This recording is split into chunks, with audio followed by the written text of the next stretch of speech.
All right. Hi, everyone, and welcome. My name is Lou Court, and I am the social media specialist here at Timely. So I'm responsible for communicating our awesome brand to you, the viewers of the video, and our beautiful online community, fans and followers who love Timely just as much as we do. And today I'm delighted to be joined by Valerie Delforge. Valerie is the founder and CEO of Delforge Management. She is a business strategy consultant, public speaker, author, and commercial trainer with 30 years experience in the beauty industry, which is amazing. Valerie's vast experience includes working with hairdressers, makeup artists, nail technicians, and for major international brands such as Clarins and Clinique. Her industry background gives her a true sense of understanding of the role that a salon owner plays.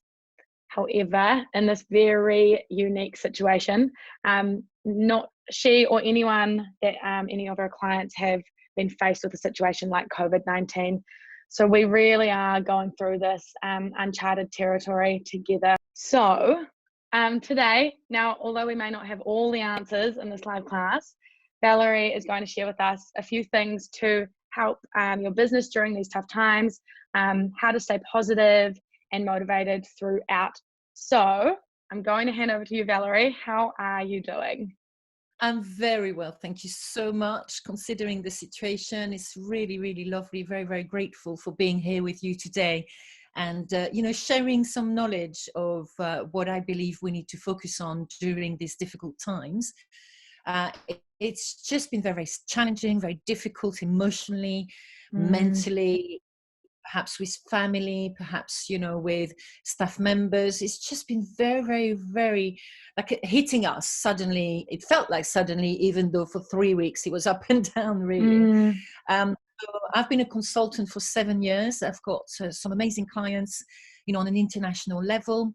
Before that, I was head of spa operation for Steiner.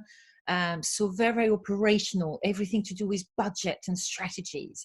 And before that, I was GM of Bliss Spa in London, which was very American. We used to, it was a massive minus when I took it on board. I finished in a year on a +6 on target. We just did very, very well. And then before that, I was working for Urban Retreat, which also was working with hairdressers, nail technicians and hair makeup artists, etc. So yes, it's been an amazing adventure with my career, 30 years. Yeah, it's a long time. I know, but I've managed very large teams very, very quickly. So to me, leadership and budgets and strategy has always been part of my DNA. And today I definitely wanted to share some key pointers because my phone hasn't stopped. Questions are asked. What should I do first? How do I deal with this? What do I do with that? So now we know, in the UK, we're definitely on lockdown and, we kind of, now we know things are happening and things are the way it is. It's time to be able to work on your business and being able to, assess certain situations that I'd like to share with you. Yeah, amazing. Doing with my clients anyhow. Yeah, awesome. No, that's great. I think that we've got a lot of people that, as we just mentioned just before when we were chatting, a lot of people that are now really settling into the acceptance of what is happening, and they've got that space in their lives where they're looking outwards for what they can do, to whether it's helping their business when they open or preserving what they currently have. So we are super stoked to have you with us here to share some bits and pieces. Thank you so much. That's great. So do you want me to share my presentation as such? Because I've got a little slide to kind of prove things so people can take notes. That would be great. And we can take it from there. Here we go. Here's what I prepared earlier. You can see it, yeah? Yes, that's perfect. So I am the CEO and founder of Delforge Group, and we are focusing a lot of our energy on managers, owners. I very much deal with the owners and managers on the Delforge 5, which I'm going to introduce to you shortly. And I have a trainer that deals with everything to do with retail training, because I'm obsessed with retail, and retail to me is a fantastic way of increasing revenue. And you know, I call it the Delforge 5. For me, they are the 5 key elements of your business that will increase the revenue, increase the profitability, and reduce the costs as well. And they're the 5 things I kind of, when I go into a business, when I was GM at Bliss, or when I was, you know, the head of spa operation for Steiner, or who I work with with my clients, I focus on those 5 key elements. And it just allows you to have a strong business foundation, which is what I'm looking for in a business, really. And they are the budget, number 1, because really, as far as I'm concerned, we should know absolutely every cost in our business. We should make every decision according to a financial decision. And I said that one day on a webinar quite a long time ago, you know, every decision should be a financial one. And I just got so many emails and everything else saying, oh my God, you know, and I'm thinking, oh, there's an issue here. You know, it's definitely, we definitely need to know our costs. Now, the issue with the budget is your accountant perhaps is good, or perhaps is not so good at keeping you informed, but they're going to look at it on the black and white numbers. They're not going to look at it on an operational level, and they're not going to look at it on the cost perspective. What does that involve if I get rid of this particular treatment? What does that mean in terms of my staff members or my stock, etc.? So I'll be able to analyze exactly the key pointers through the budget. Number 2 is leadership. So how to empower your team and implement smooth operation. I believe that the smoother the operation, the smoother the customer journey becomes, and the more the team is engaged with you, and with your business. Now, obviously, it's difficult to know how to empower the teams right now, since they are not necessarily with you, but I want to give you a few pointers, especially once it's all up and running as well. Reception, for me, everything happens at reception. It's the heart of your customer journey. It's where we welcome the client, where we say goodbye to the client. It's where we take the phone calls. My God, you know, we used to do phone calls, mystery shops, and there's some terribly, terribly difficult fun conversation where we don't engage the client enough. So to me, reception is the heart of it all. Marketing strategy. Now, for me, it's more about the strategy rather than telling you what to do on social media. It's much more about understanding your business as, you know, if I'm going to launch a product, if I'm going to launch a new cream, for example, or a new treatment, what do I need to do? What do I need to focus on a month-to-month basis to grow my business, and also focus on my clients? And then obviously retail, as I said, because I'm obsessed with retail, and to me it's a way of building loyalty and increasing revenue for sure, without thinking about it too much. Yeah, and I mean, 5 pillars. Awesome. I'm super interested to hear some more around that retail, because I think that that's a space that some people can definitely still be active in throughout this situation that we've got at the moment as well. For sure. And now is the time, really. So what I wanted to do with you today is really give you 3 keys for each of those sections, so we can discuss that as we go along, and just Awesome. give you some pointers that I would look at, because what is happening at the moment, and I'm sure we had a discussion a little bit before, there's so much information out there. It's getting very crowded in the information point of view, that I feel like it's like, should I do this first? Should I do that first? What do I do next? It can be quite overwhelming. Yeah. Overwhelming.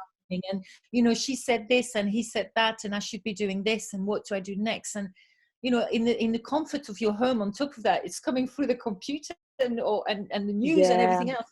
It can be quite overwhelming. So for me, I just want to give you 3 key pointers on each of those points that will help you to focus for the foreseeable future anyhow. Awesome. And number 1 is looking at your staff rota and the opening hours. Now is a chance, and I don't like saying the chance because it's got a terrible connotation with what's going on at the moment, but now is the time, rather, to the space, the time to look at your opening hours. and your staff rota. If you have had for the past year, oh, I wish I was open a bit later on Saturday, or I wish we open later on Thursdays and maybe close an hour later, or I wish Sundays were doing this. Revisit it. The staff have been wonderful. I've not heard one team that has been difficult. I talk a lot about the flossies. Flossies are your difficult staff members, the ones that, I had to give a name. I didn't want to kind of so I had to create a character. And there's not been one flossie that's been difficult throughout all of this. There's been a team that wants to have their job back. So they'll be ready to do whatever it takes once it opens. And once the doors open, you are going to have an influx of people coming through the door. So it is your time to really review the opening hours. I'm not saying be dramatic and change everything. I'm just saying that, is there that kind of thing that's been nibbling at you for a little while? Yeah. And you think, okay, let me change that. And I guess on that, using the insights that people will have been gathering over, let's say, the weeks, months, or years that they've been doing business, whether you might have noticed, let's say, an influx of phone calls requesting for Friday night appointments, Saturday morning, whatever it is that your audience has been requesting. Now you've actually got the time to analyze that. Yeah, it's really, really 100%. good. And it's time to, when you do open again, to say to your team, do you know what, we need to make the money and this is what we're going to try. Now, not everything has to be forever. You could very much say, let's try it for 3 months and see if it works. If it doesn't, we'll go back to the normal opening hours. But let's try it. And it's all about kind of looking at those elements for you to be having a profitable business. That's the most important. Too often I was talking to a client yesterday, oh yeah, on Saturday we're closing at 4:30. I said, do you get more people? Oh yeah, they would want, well, open at 5:30. If 5:30 every Saturday, that's 4 hours a month. Multiply that by how much you earn on an hour. That's kind of a lot of money by the end of the year. So let's really look at that. That's the first thing I would do. Number 2 is your treatment menu. Get rid of stuff that doesn't serve you, because that will cost you in the long run with your stock management. And, emphasize on products or treatment rather that are going to bring in your bread and butter. So for example, I would look at, let's say, if you have beauty, eyebrow shape with eyebrow tint together. So it's kind of two things together, so they give you a nice impact rather than a quick eyebrow shape. There's something else, it's an add-on. For hairdressers, could we look at a nice treatment at the backwash? Perhaps some of them are not popular. Get rid of. Let's just really focus on the ones that are popular, because that's what the client wants. So treatment menu revisit is a must. And also for me is the staff performance. So there's a lot of noise out there, and should I open? I think the fear, and we know that, is the fear of the unknown, isn't it? We don't know when we're going to open. We don't know when it's going to be. And I think that's what's scary. And my God, I've got that many staff members, and do I need them all? Revisit the staff performance. If they have a good performance, so I'm looking at 80% staff occupancy. Perhaps for hairdressers, it'll be a little bit less. So it's just revisiting the performance. So do we know if you want them back full time? Do they need to go 4 days a week at the beginning to then grow? Obviously, make sure that on an HR point of view, it's correct. But do we need to reopen with a full team? And that's the tragedy of it. But we've got to look at this. I guess, it's almost, I guess there's also the opportunity to start to have those conversations with people that you might not have, had the chance to do up until this time. And it really has given people an opportunity to need to have those conversations. And some of them might be tough, but all with, rewards that will probably pay off. Yeah. Absolutely. It's really, really important. So they're the 3 key for me on budget, really. And then on leadership, so for my leadership, I would do a little checklist. Now is the time. So we've been talking a lot of wellness, isn't it? Wellness has been part of everything. Wellness is, we want wellness everywhere. No more than ever, wellness is going to be part of your life. And I would visit what can we do for the staff wellness, because there's been a lot of talk about it, but not many people have acted upon it. Now is the time. now is the time. We can just look at, can we give them fresh fruits for lunch? Can we give them an extra 15 minutes in the afternoon? Can we, have, I don't know, gym membership that is, quite nice and cheap and cheerful? Can we do we have some kind of, counselor that is available in case someone needs it?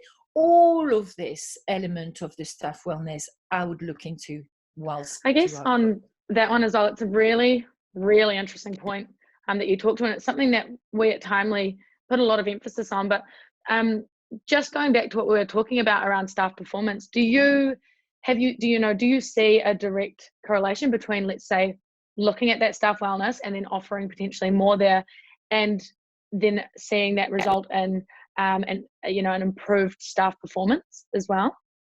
For sure. Yes, definitely. I think if the staff is treated well, I think, you do get a better performance. You do have a lot of managers or owners saying, I'm giving them all of that, and they don't really care. And, they don't really see what I'm giving them. But I personally think that's because the communication is not necessarily kind of put in place properly. So I feel that, do we have enough meetings? And that's why I put on a third point. Are there enough meetings in place with your team members? I'm not talking about team meetings should be on every month, and on an individual basis every week. Every week for some teams and every month for some teams, depending on the structure. But the individual meeting is where we check up on the staff, isn't it? Where we are focusing on them, where we are looking, are they performing well? Do they need any more support? Do they need anything for us to help them with? And, for me, it has a link. And a lot of time is because the communication hasn't been clear enough in my eyes. Well, yeah, I mean, to be honest, it feels like it really does go hand in hand. It's, part of wellness, I guess, would be feeling seen and feeling heard, and feeling, that your work is being recognized as well. Exactly. All probably falls into some of that wellness bucket too. So yeah, completely makes sense that does go hand in hand. I think if there is someone who is not giving you in terms of performance, and perhaps is not in the right headspace, and perhaps is going through difficulties, it's our duty to support them and help them through it. If they become Flossies, if they become your difficult staff member, usually the thing with Flossie is she or he is usually a very high-end performance. I love that. Is it Flossie? A Flossie? Flossie, yes, Flossie. Reason why is because I was doing a lot of public speaking, and I thought, I need to stop giving names out because I'm going to be sued in any point, Oh, that's so good. I this character called Flossie, and she's or he is your difficult staff member.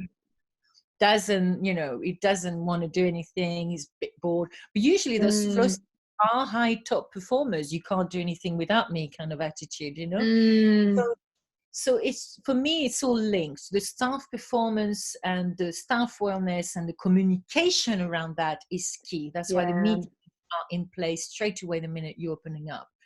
And therefore the Flossie, we kind of tend to identify the Flossie quicker and identify how to kind of performance manage this Flossie out, really. But there has to be procedures. So again, this is all linked. For me, there's procedures in place, and that is, that's why I was operational, head of spa operation. It's all about procedures. It's all about team knowing what you want, when you want it, and how you want it. So there's all that expectation that is sorted out for you. It's really clear. Yeah, I do actually have one question that we have had come through for you that is quite fitting to this. So the question is, with what we're currently going through with COVID-19, how should I connect or keep in touch with my staff while they are at home? So I guess keeping that communication going with them whilst at home. Yes. So, I mean, a lot of people have the WhatsApp group and perhaps sending a few information. Now, we have to be a little bit careful because in the UK, for example, we had to furlough our staff. And therefore, when they are on furlough, they're not allowed to work. So you've got to be very careful how you communicate and find out the legality of it as well. Right. Yes, there's also another issue with training. I was just reading this morning, and this is the problem, is a lot of time we are drip fed informations, and that's why there's a bit of a panic around things. Now, we don't know what our staff is going through at home, so don't be too quick to judge. We don't know what they're going through. It's a bit of a panic for everybody. So don't be too quick to judge. Don't be too quick to make assumptions. I think that's the worst element of it. But kind of, for me, it's the WhatsApp, is checking up on them. If you want to do this, you can. Is the thing. But I read somewhere this morning, I need to look into it a little bit better, is that if you do get your staff to do some training, you kind of have to pay them on top of it. Right, So as it is technically still working. Yeah, very, very, very different. Very much looking to it on the legality point of view before doing anything. But for me, WhatsApp is great, checking up on them. And I'm part of quite a lot of WhatsApp groups with all my clients. And, the team wants that connection. They are looking, as I said, even if it's been deflossified through this process in some way, we've kind of have a team that wants their job back. So they tend to be a little bit more lenient and wants to hear from everyone, and just having that connection. I mean, what we've been hearing as well, a lot of people have been really missing their colleagues or their staff, or because it goes from being, whether it's 30, 40 plus hours a week together, to then completely losing that. And of course that's going to be something that you notice the gap in your life, and as each staff member will be. For sure, it's heartbreaking.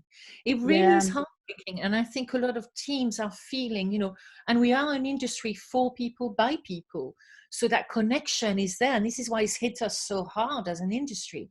It's always been a strong industry when, there's a crisis, always, because people want to go away, but they're going to afford a treat, or they're going to afford a hair, or they're going to afford their facial. But in terms of now, it's affecting obviously every industry, everybody on this planet. But this is the touch, isn't it? We're touching, and it's that connection. So that the industry has had it hard, and I think we need to be preserving our team rather than make assumption. I had a client who was saying, oh, they're getting paid and they're at home. It's not a holiday, and it's not here for a holiday. No one wants this, but everyone knows we have to do it for everyone's safety. So let's not be in charge. Let's keep that connection. I've got a client who, every Thursday they have a little group through Zoom, a little chat. Oh, that's so nice. It's not work, it's just connection. Zoom is great. You've got 40 minutes free, I think. You don't have to pay for it. You can discuss. You can do all sorts of free mediums, isn't it? So I think it's a good one. Awesome. Cool. So does that answer, yeah? Yeah. So WhatsApp, Zoom, Skype, Google Hangouts. I think the video definitely adds that whole other aspect to the connection as well, for sure. I think so. But what we did here in the UK in particular is be careful that it's not like it's not like a work thing. Right. So more like a coffee break together. Just catch up. Have coffee together. It's not a work training thing. It's more about let's catch up. Cool. That's a really good piece of insight. The video is very, very important, I think, because it does add that kind of, you're together, isn't it? I do a lot of coffee breaks with my friends at the moment, and wine clubbing, just to kind of get a little bit, that normality in some respects. Absolutely. And in terms of procedures, I wanted to kind of add as well, on my website you do have a download of the free hygiene procedure, but you must watch the video as well, because I'm obsessed with procedures. So I just thought I'd put it there for anyone who wants to look at that. But there is a video on YouTube. Please have a look at it and download the procedure. That's a great thing to do. Awesome. And one of the most important soft skill of leadership is time management. And I've been going on about time management ever since I'm a consultant, which has been 7 years. And when I first kind of started, I put a time management program. Everybody's going to want it because everybody's telling me they need more time. Actually, no one wanted it. And it was so interesting. I was like, why don't they want it? And I just realized that although we know we want more time, we don't quite know how. Yeah. Now we have loads of time, and we're lost because the repairs of what we do of our day to day is lost, isn't it? We don't know. It's just gone. Everything is just like, oh, I've got all this time, but actually I'm hearing people are bored. They don't know what to do. There's too many information. Who do I listen to? What do I do? It's that kind of, headache around that. I wanted more time, but now we should all have showrooms by the end of this. We should all have clean the cupboards and the forks and all of this put properly and everything else by the end of it. But once that's done, what do you do, isn't it?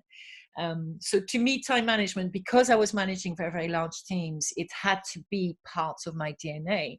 And I have two girls. They're much older now. They're 21 and 19. But at the time, single mom, time management had to be key. When you manage 250 people, two girls at home, if I don't do that, then I'm being poked at every level. And, I can imagine. Yeah, so time management had to be key. But what I did realize, working for big, large kind of groups, to suddenly working in a small entity with a smaller team, actually, sometimes when you have got a smaller team or when you are on your own, it's a little bit more difficult because you can't delegate as much. So it's all on your shoulder and it feels very, very overwhelming. And we tend to say words like I must, I have to, I need, I should, I could have, all this pressure that we put on ourselves. And that's the most difficult element of time management, is that pressure. We're very good at pressure, to kind of put on ourselves. Now, what I can say to you with time management, if I'm going to give you one tip on time management, get up and get ready. Don't sit in your pajamas. Don't just put Netflix on straight away. Have and make a habit of your day. So you get up, you're ready as if you're going to work, you get changed, put lipstick on. Obviously, if you're a woman, you're a man, you just, get shaved and everything else or whatever, and then get changed. Go out in the garden if you've got a garden, or a little walk or something to just get some fresh air. Come back in, have a coffee, and start your day as if you wanted to start work. That's the best piece, because I've worked from home for now 7 years and I've now got an office. But at the beginning, I found it very, very, very difficult to work from home. And the problem is, if you've got children, it all goes out of the window because they just kind of come and see you and you've not got my daughters, when I was from home. Yeah, my daughters, when I was working from home, thought I was an Uber driver, just can you drive there? Obviously, just not getting paid. Yeah, so obviously now it's much more, Mom, can I have this, or Mom, can I have that? It's like, no. So you've got to get really into a routine and stop putting so much pressure on yourself. I just put one priority a day, and no matter what happens, I'm doing that priority. That's it. No, that's a really, really good one. A lot of us at Timely, we've got a remote working culture, but we do have offices based in our main cities as well. But when I first started working at home, it took me, I reckon, 4 weeks to really learn and make myself get into that routine. And once you do it and that habit starts to build, it just makes things so much easier. Yeah, exactly. And it takes 21 days to create a habit. There we go. 21 days. Here we go. What do you want to give up? Maybe you want to give up smoking. Maybe you want to start, being more healthy. Maybe you want to, but it's that getting up and creating that habit of get up, get changed, put your lipstick on. I always put lipstick on just to make me feel like I've got my, my day started. Feel ready to go. Yeah. I mean, the weekend is more relaxed. I'm a pajama day. It's fine. The weekend is the weekend. You do what you want. But the weekdays is very, very important to keep and create that momentum, for sure. So that's kind of leadership. I can talk a lot about leadership. It's one of my favorite subjects. And then obviously we've got reception, where we look at procedures, revisit your procedures for reception. What do you want to happen? Things like, how do they answer the phone? What do they say when they answer the phone? How do they welcome people? What do they come out of? I don't like reception desks. I'm just allergic to reception desk? What could we do to have more of that retail culture, etc.? What about diary management? Could you have a little training for your team when they come back at reception, if you've got receptionists, on how to manage the diary? Could you do things like a focus on the times for the appointments? Are they still good? Are they still what you want them to do? So that's really, really important. Diary management is your bread and butter. And then rebookings and loyalty programs, for me at reception, they are a must. So what are you going to do for them to happen? Could you create an incentive for the reception team when they come back on those particular points? Could you make sure that your data has all the loyalty program out there and they're all aware of it? So there's a lot to do with the reception team for sure. But to me, they're the key. Awesome. Yeah. On the loyalty, that's something that we also have just been getting stuck into. We've just created a rewards system that people can now use, because it's been something that we've been looking into for a while. I think it's just invaluable on the type of loyalty that it can bring in helping retention. If you've just put it out there, it's even, and I know because I was talking to a few people in Time Leads saying, okay, we've done these points, isn't it? Which I think is yeah. And great. So this is the time to talk about it to everybody. Yeah. This is the time to phone your loyal clients and check, do they have their points, etc. Or add them to their system. Add them to their account. Totally. Yeah, why not? This is time to really work on the data. Gives them skin in the game, really, I guess. Like gives them that, that connection to return. Yeah, and I think for me, loyalty program is what is going to make a difference to you, to a competitor. People do have a lot more choices nowadays. So they if you have got a loyalty program, start working on your database. Start working on who are your existing clients that have been with you for a long time. How many points, right? So I did a couple of 20 points for you for when you come back to us. You could create a wait list of all your clients. You could look at all of the brand new clients that you've had for the past since January, and really work on what can we do with these new clients. Could we kind of give them a little filtering, bit of I guess, filtering them and creating a couple of nurture plans for them. Exactly. And then for retail, I'm a big fan of impulse buys. I think impulse buys is your little, when you go shopping and you're seeing, I need that strawberry lip balm with, for £5 or something. Just anything like that. Hand cream. We all do them. Yeah. We all do that. I need this, glue that is, very useful eventually. So impulse buys to me are very important. I would look into that at the moment. I would look at consultation focus and really make it count. I think the teams out there do a lot of mystery shops, and it's very hit and miss whether I get consultation or not. And if I do get it, so what could you do and prepare perhaps a training for your team on consultation? And I would definitely revisit the commission structure, because when I'm being told on retail, they get 10%. If they don't care about retail, 10% means nothing. 10% of what? 10% of what? £250 or £2,500? It doesn't mean anything. So perhaps it's time to revisit the commission structure. So what you said earlier, which I think is true, is there's some stuff that they can do at the moment whilst it's closed. Yes, of course, there's a lot of online vouchers that are being sold at the moment, and there's definitely a lot of retail products that are being sold. Most of still working. Well, we've even recently been encouraging our customers to get online and in whichever form they feel most comfortable. It might be Facebook, it might be Instagram, it might be YouTube, maybe it's just directly on their website. But if it can be through a channel where you can do short video chats, maybe it's just 30 seconds where you're discussing a product and giving that sort of personal consultation out to an audience, or maybe it's even texting, SMSing your clients and saying, hey, we are still selling products.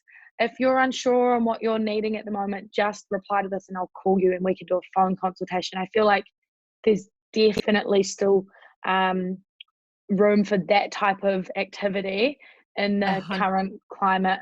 Yeah. 100%, 100%. Now, what I have noticed in the past week or so, in particular in the UK, because we are on full lockdown, is that suddenly there's all sorts of skin consultation happening. Boom, like everywhere I look, this skin consultation. Yeah.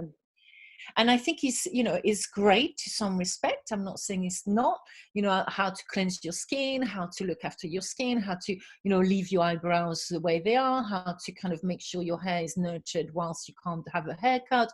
All of this, that's great. The whole how-to is brilliant. Skin consultation is fantastic, but I would start with my database. You've got the data. Yeah. Got the Yeah. clients, you know how long she's bought the products for, isn't it? She hasn't bought it for 6 months. Let's get in touch with her. Let's tell her we can send the products, etc. So, there's definitely a lot of things you can do. And I would contact your brands as well, because they can support you as well through Oh, this. that's a really good piece of advice. Contact the brands. Some brands are brilliant. They've already put some stuff online. They've already done so for you perhaps a little bit shy on the whole kind of video. It's hard to suddenly go in front of the video and say, I'm going to show how to cleanse, Yeah. But some of the brands have done it, or I know some of the hair brands are brilliant at what they do in terms of videos and shared content. So I would definitely contact my brands for sure. Yeah, awesome. Yeah, super good piece of advice. And then obviously for marketing, I mean, we're lapsing a little bit on that because marketing obviously is a huge focus, isn't it? And I think if you had one thing to worry about now is definitely to get your marketing right. To me, there's 5 type of clients. I'm sorry, there's a typo on the existing one, but there's 5 types of clients: existing, new, lapse, influencers, and third parties within your database. So you've got your existing clients, they've been with you for a while, exactly that. When was the last time they purchased a product, etc. The new client, how many did you have since January, and what can we do with them? Perhaps we could put them on the waiting list for when the doors open. Perhaps we could give them little £10 or $10 or whatever vouchers for when the doors open again. Your lapsed clients are the people that haven't been with you for a while. Perhaps they haven't been with you for a year ago, since a year. Shall we contact them? Shall we say we're updating the database and we'd like to see if you want to be part of it, of our community? Now is the time to definitely work on your database. And if you are a little bit worried about your social media and you're a little bit more kind of, I don't know, I'm just not sure, focus with that. Don't worry too much. Focus with that. I think we also need to be a little bit careful on social media. There are a lot of, things that we need to be sympathetic around as well. So the connotation, there's a bit of And I think limit. It's definitely finding, where you're comfortable. For sure. Yeah. And work with, is there any influencers in your database that you want to work with? I'm not talking about bloggers and all of that. I'm talking, I had the mayor's wife in Bliss. Yeah, brilliant. She was like my best friend. I had someone who was watching her company, basically washed all of the windows across the whole of the borough. And I was like, yeah, you're becoming my best friend as well. So who are the influencers? Maybe you've got a client who has a huge amount of people on Facebook and she can talk about your products or whatever. So just now is the time to analyze the data for sure. Before awesome. media, especially if you're not so inclined in social media. And for me, I'm a huge fan of a welcome pack for new clients. I've always think it's an amazing thing. Now, I had a few of my clients saying, oh, we've done it, but we've not really gained from it. And that's because we're just giving the bag and see you later, or giving an envelope and see you. We need to explain it. We need to go back to it. Have the list of the clients that have come in for the months of February, let's say, or January. We just need to work for it. We can't just do it and forget about it. But I'm a huge fan of that. The loyalty program, and we brushed up on it, is so important. And now you've got the points. It's even better. You start really rewarding your clients. And then creation of online workshop. If you feel that social media, because I have got some clients who basically, Valerie, I don't like you. You're making me go in front of the camera. Not for me. Anyway, some of them now are amazing at it. It's like, oh, look at you. It's through. It's brilliant. And they're enjoying it. And it's definitely something Yeah, that I think the more you do, I mean, of anything really, the more you do, the more comfortable you become in those for sure. spaces. Yeah, yeah. Exactly. But maybe you could do a little bit like what we're doing now with Zoom, and a little bit of an online workshop. Maybe it could be with a mom and daughter that you know. Maybe it could be with a group of Yeah, friends. lovely. You know, Yeah. start small. If you feel it's a great big world out there, and it's like social media is scaring me, or you know, I can't afford to pay the social media person. That's a bit of Mm, that going on as well at the moment. You know, but start small. Start with who you yeah. know. Um, so that I think works as well. And I wanted to brush up on you know, obviously that's a five, Delforge 5, but I wanted to brush up on this self-empowerment a little bit. There are a few books that I absolutely love. And if anyone has worked with me would know, Drop the Pink Elephant. It's a brilliant book on communication. And I think I should have commission on this book because I keep going on about this book. It's excellent, Oh, this excellent is book. great. This is awesome to have some Absolutely resources. excellent, yeah. So it talks about communication, you know, and pink elephant is a negative. So, you know, if you've got children next door and Hmm. you're being quiet and you're like, are you okay there? And the children say, yeah, we're not drawing on the walls. They're drawing on the walls. So it's that negative Mm, becomes what you hear as the opposite. It's fascinating. I'm obsessed with communication, and that is an excellent book on communication. It talks about chocolate language, etc. One of my awesome. favorite guy on the internet called Simon Sinek, and it's called Start With Why. He's done a book. He's got a video on YouTube. Do go and visit it. It's brilliant. It really makes you think. As Start With Why we're doing what we're doing. And obviously the classic How to Win Friends and Influence People by Dale Carnegie. It's a really, really good book. It's a very old training, but it's still valid today. And in terms of self-care, and I keep going on about it because I've done Miracle Morning for a long time. I'm part of the Facebook group as well. You know, it's an American group, and it's a book, and it's all Hmm. about how to empower yourself in the morning. And this is what I'm saying to you, it's so important to get up and have that routine, definitely Monday to Friday. I'm not saying in the weekend, you can wake up at 11 o'clock, it doesn't matter, but that kind of routine is so important, Yeah. because it will get you to think and create different things. And the Miracle Morning has definitely helped me anyway, through, and a lot of people that I know, through kind of, you know, perhaps difficult moments or difficult situations. And I feel that this is something that very much empowers you a Awesome. lot. Meditation, I'm a huge fan of meditation, and that is since I've done the Miracle Morning. And also join positive Facebook community. Just be careful, there's some really, you know, Mm. not so great So, and I uh, guess even if you join some, give them a test, give them a trial run, but then allow yourself to leave as well if it's not quite fitting for you. I Yeah. So I think be careful. Some of them are, you know, can be a little bit draining, or a little bit too much questioning going on, and everyone's got an opinion, and it's like, whoa, you know. I'm kind of linked with a gentleman called Ryan Power. He's brilliant. He's got a very positive kind of, you know, lockdown. Let's do every day. Let's do something. You know, a challenge. Just Awesome. just just be mindful, because you've got to be protecting yourself. There is a Yeah. lot of information out there, you know.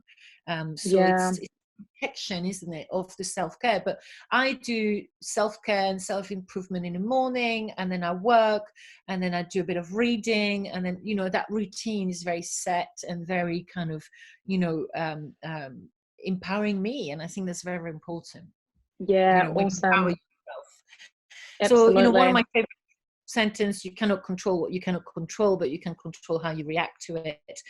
For me, that's very, very important, that, you know, it's that let go, isn't it? That letting go of Yeah. things. And I guess So your perspective that you choose, you know, the lens you choose to look through. Yeah. yes, Yeah, for sure. but some people going through a lot of hardship than we, you know, than we think. And I think that's the issue. at the moment. So, you know, we cannot judge what goes Yeah. on behind doors, and we have got to be more in the mindset of empowerment. And this is definitely my mindset, Mm, than anything, because we just don't know what goes on behind doors. And it is such mm, a change. And a lot of people used to go to work for, you know, they're going to work for change because they've got friends yeah. there, because clients, For they the love break it. almost for some people. For a break Yeah. from their day life, yeah, suddenly it's hit upon them. So it's very, very, you know, it can be disheartening, and it's so important for, especially if you're an owner, a manager, to kind of feel that you are still there to empower your team and leave Mm, that frustration. Frustration breeds a lot of discontent. So mm, I don't like frustration. I think it's very important that, you know, to feel that you want to be safe, to work on your mm. business, to nurture your well-being, and that gratefulness, you know, in some respect, is very, very important. You know, we're going back to some kind of basics in a way.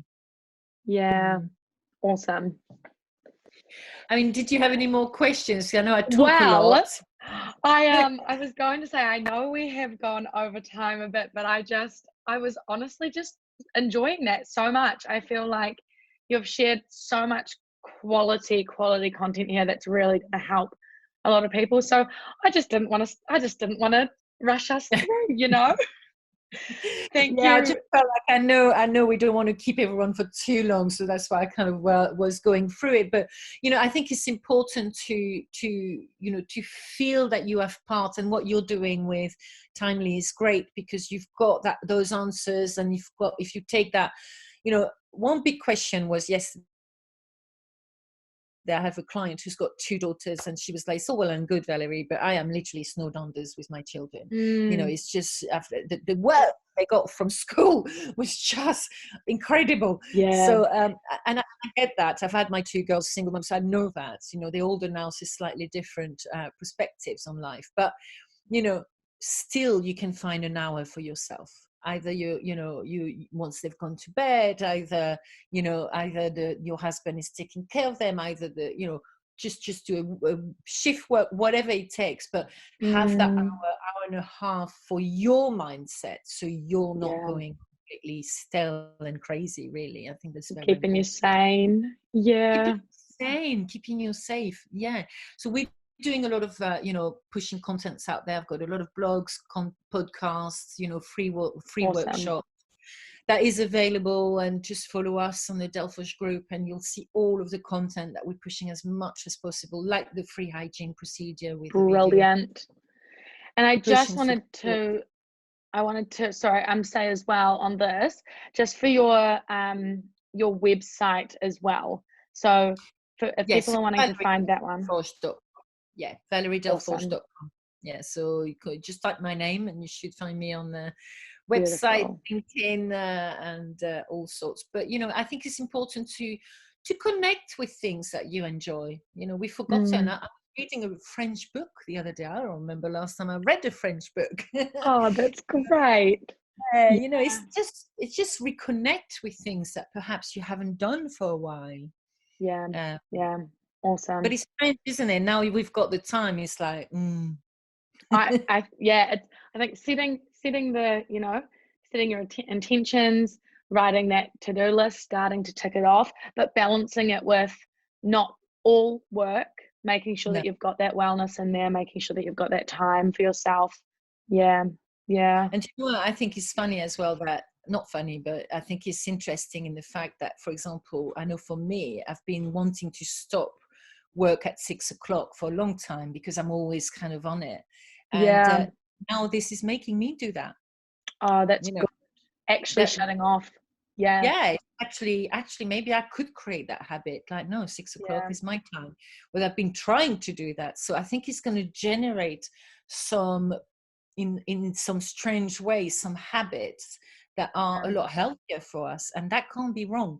But as all yeah, I want personally is for everybody to be safe, and you know, that's the most yeah, important element of everything. Just be safe.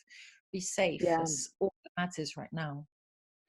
Well, thank you so very much. To wrap that all up, we will be sharing this on our COVID resource hub. so people can come on and watch it, jumping to which points they need to, watch it as many times as they like. We will also have, obviously, all the information on where to find the other bits and pieces from you as well. But yeah, I just wanted to say thanks so much again, because honestly, it's been invaluable getting this time to talk with you. So thank you. It's been amazing. Thank you so much, and be safe, and I'll speak to you soon, I'm sure. Sounds fabulous. Awesome. Bye. Bye. I'm just going to stop recording.